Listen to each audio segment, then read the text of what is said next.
E só que a gente estava até conversando um pouco aqui antes, né, da gravação, como o debate ele vai para um lado que não é o que deveria acontecer no meio cristão, né? Por Uhum. exemplo, aqueles que olham para quem pensa na Terra Jovem e dizem assim, pensar na Terra Jovem é você ser quase que ignorante, você não pensar nas Uhum. evidências, você ser um fundamentalista. E Uhum. você olhar para a Terra Antiga ou para um evolucionismo teísta, aí os da Terra Jovem vão dizer é como se você fosse um liberal, como se você Uhum. não tivesse crendo mais na inspiração das escrituras. E não Uhum. é isso, né, que a gente deveria ver, e aí Uhum. a gente vê Agostinho sendo útil para esse debate.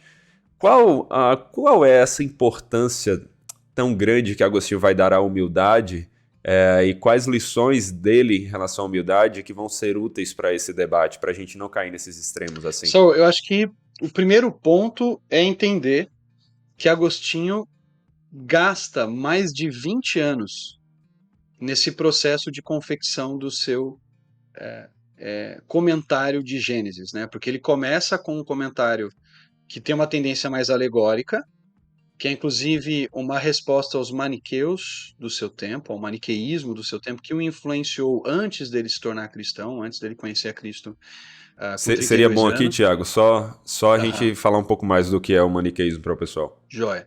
O maniqueísmo pode ser resumido numa religião bastante sincrética, que vai surgir ali por volta do século 3 depois de Cristo, numa região conhecida como Pártia, né, ou Reino dos Partos.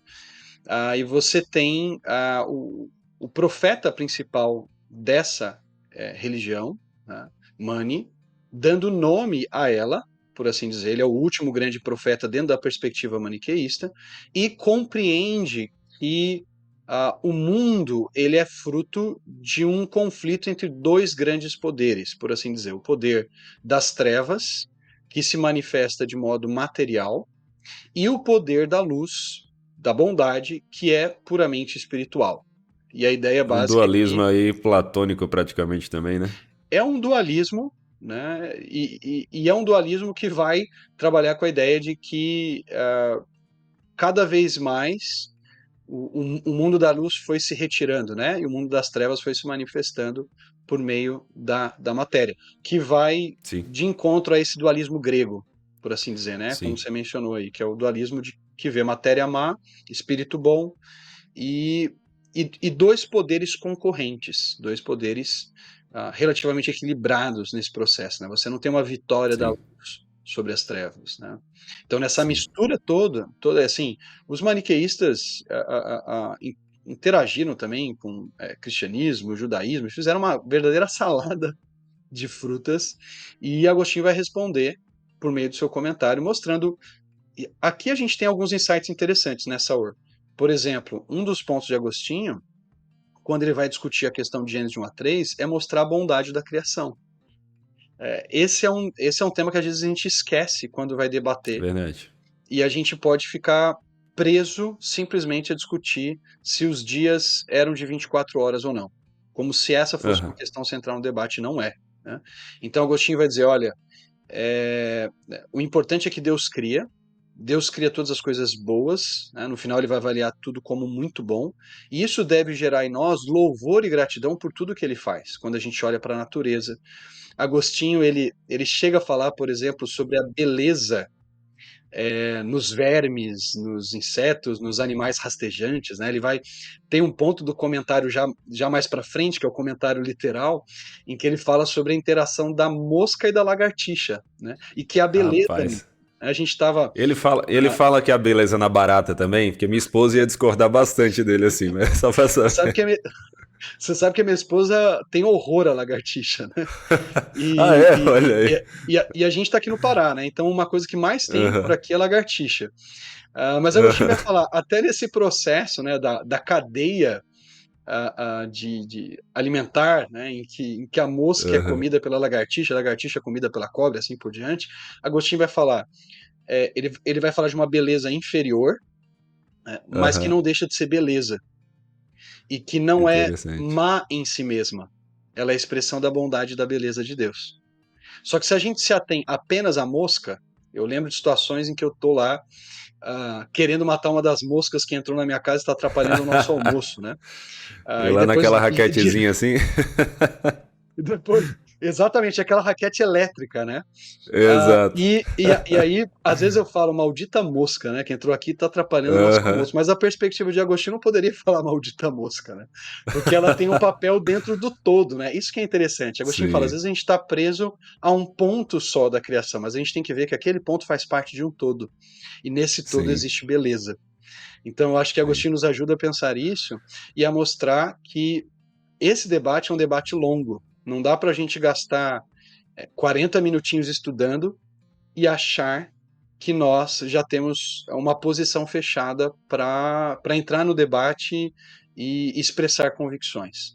Agostinho leva Já entrar com os anos dois para pés no explicar peito, né? tudo. Assim, no debate. Exatamente. Exatamente. Infelizmente, há muita gente que faz isso, né? Eu acho que um Uhum. grande perigo aí, Saur, a gente está falando de um homem, né? Como eu falei, 389, o comentário alegórico. Depois, 397, ele tem que parar o seu comentário literal, porque ele não consegue terminar, ele vai terminar por volta de 415 e vai ser publicado só em 426. Então a gente está falando de pelo menos mais de 20 anos nisso. E Aham. às vezes há pessoas que acham, porque eu estou há tanto tempo estudando, e ela é de uma determinada disciplina científica, né? Ela trabalha com uma área da ciência, ela consegue em si dominar todos os pontos. Né? Sim. Esse foi um tema interessante que eu estava conversando recentemente com um homem muito estudioso que eu admiro demais, de fora do Brasil, lá da Inglaterra, quando estava lá em Tyndale House, e ele falou para mim, é muito interessante que tem alguns autores da década de 80 e de 90 que pelo fato de terem o título de doutor, às vezes tratavam de certos temas que eles não eram especialistas, mas como se conhecessem simplesmente pelo título que tinham. Então, Agostinho nos ajuda a pensar também que a gente pode se beneficiar do conhecimento que o outro tem. Mesmo que Aham. o outro talvez não tenha a mesma titulação que nós, mas se essa pessoa está estudando e ela tem um conhecimento de uma determinada área que nós não temos profundidade, nós precisamos também parar um pouquinho para ouvi-la e aprender com essa pessoa, né?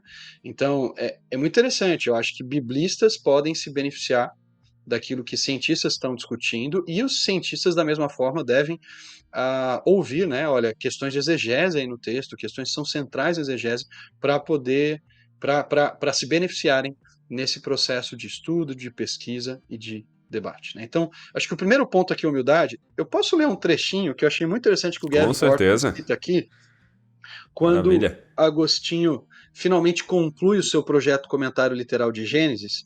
Olha a humildade desse homem no texto. Ele diz assim: discuti o texto e escrevi o melhor que pude em 11 livros.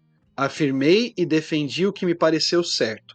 Sobre as muitas incertezas, eu indaguei, hesitei, pensei.